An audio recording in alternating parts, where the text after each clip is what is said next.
Okay, welcome to a new episode of Nate's MMA Corner. I'm Nate, and if you watch my show, you're in my corner. Today's episode is another doubleheader, post-fight of the last UFC card, but a pre-fight. There's a little twist here of the upcoming Bellator card. I feel like talking about this card, and I want to cover other promotions from time to time as well, mix things up on the show, no pun intended.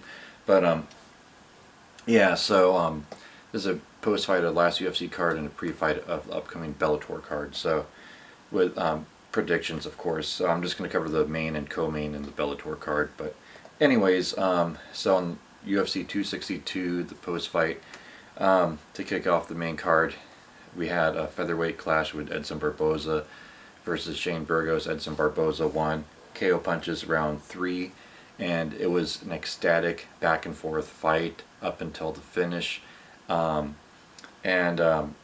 This was fight of the night, and it deserved it. It was an amazing fight. Then we go into the women's flyweight division. Caitlin Chukagian defeat Viviane Rougeau by decision unanimous. This one was pretty much stand-up war, just like I thought it would.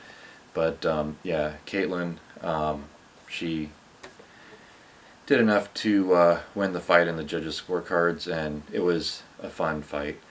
Not a bad fight. Not the greatest, but not a bad fight either.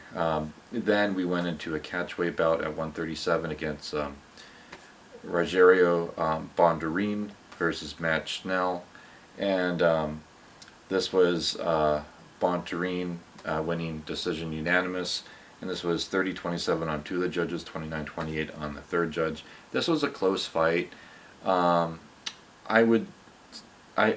lean towards more of the 29-28 than the 30-27s on this one, but this was my least favorite fight on the main card. In fact, this and the Lando Venata Mike Grundy fight were my 2 least favorite fights altogether on the whole card, and I think the rest of the card, from top to bottom, the first prelim to the main event, outside of those 2 fights, were amazing, by the way. And not to take anything away from those fighters, that I was not impressed with the fights. It takes 2 to tango, and I know things happen, and maybe someone gets gassed out and whatever. It happens. So Rogerio, I think, got it due to the dominant positions and the strikes. Then in the co-main event in the lightweight division, we had Beneil Dariush defeat Tony Ferguson, basically takedown after takedown after takedown, and it was 30-27 across the board. I think, honestly, there should have been a 30-26 here. I think round 2 was it, where it was just like 4 minutes and some odd seconds. Dariush was just completely on top of Tony and just pounding him out. I know that was the whole fight, but there's one round where it's a little bit longer than the other 2, and Beneil almost had, I think it was a heel hook, if I'm not mistaken. I'm sure people put in the comments what it should have been and whatnot. But anyways, Tony didn't tap nonetheless.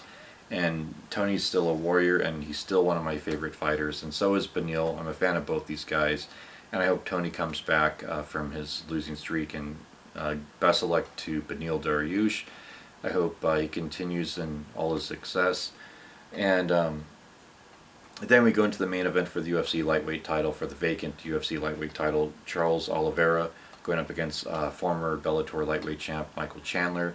And I picked Michael Chandler in my pre-fight, and he almost won in that first round. I just want to make it clear for those of you that didn't watch the fight, and for those of you that did, you know what I'm talking about. Charles Oliveira won. It was TKO punches, round 2, 19 seconds into it. Amazing first round, back and forth, and Charles nearly got the choke in that first round, and Michael defended it well, getting wrist control, controlling the hands, which was key to stopping that submission. Someone who's not experienced in jiu-jitsu would probably have tapped out and really not thought of those hands. It really is about wrist control. I know the fights I've been in my life, some of them, me not getting my butt kicked was all about wrist control. And that's a street fight too. Anyways, you know, yeah, Charles Oliveira looked great, and he's your new undisputed UFC lightweight champ. Then we get into the Bellator 259 card. So in the co-main event at a catchweight bout at 137.5, we have Darian Caldwell versus Leandro Higo. And Leandro Higo missed weight, and Darian Caldwell is a stud who made weight. And I think that Darian Caldwell has this. They've both been kind of hit and miss as of late with their last several fights. But I'm going to go with Darian Caldwell here. I think he has the tools to get it done. He has still, the sky's the limit for this guy. He's not that old still. He still has, I think, a couple good years left in his career, at least, excuse me. And so I got Darian Caldwell winning decision unanimous. I think Leandro Higo can avoid any big submission attempts, and this fight may stay standing. And I think Darian Caldwell win on points due to strikes and win a decision. And then we get into the main event for the Bellator Women's Featherweight Championship. Chris Cyborg, the champ, the Women's Featherweight champ in Bellator versus Leslie Smith. This is a rematch. The first time they fought was in the UFC, and Chris Cyborg looked amazing in this fight. I think this fight's going to be a little bit closer and go a little bit longer than the last fight. Yeah, let's see here. I am gonna go with yeah, I'm gonna go with Chris Cyborg. I'll say Chris Cyborg's second round TKO here. I think it goes a little back and forth maybe the first minute, but then after that Chris Cyborg finds a rhythm and then starts to dominate the rest of the first round and then finishes her in the second round. I think Chris Cyborg's just on a whole nother level right now. Not to take anything away from Leslie Smith, she's still a talented, durable MMA veteran who's fought in all the big promotions, including, you know, obviously UFC and now Bellator. I think she's a rightful title challenger for the featherweight title.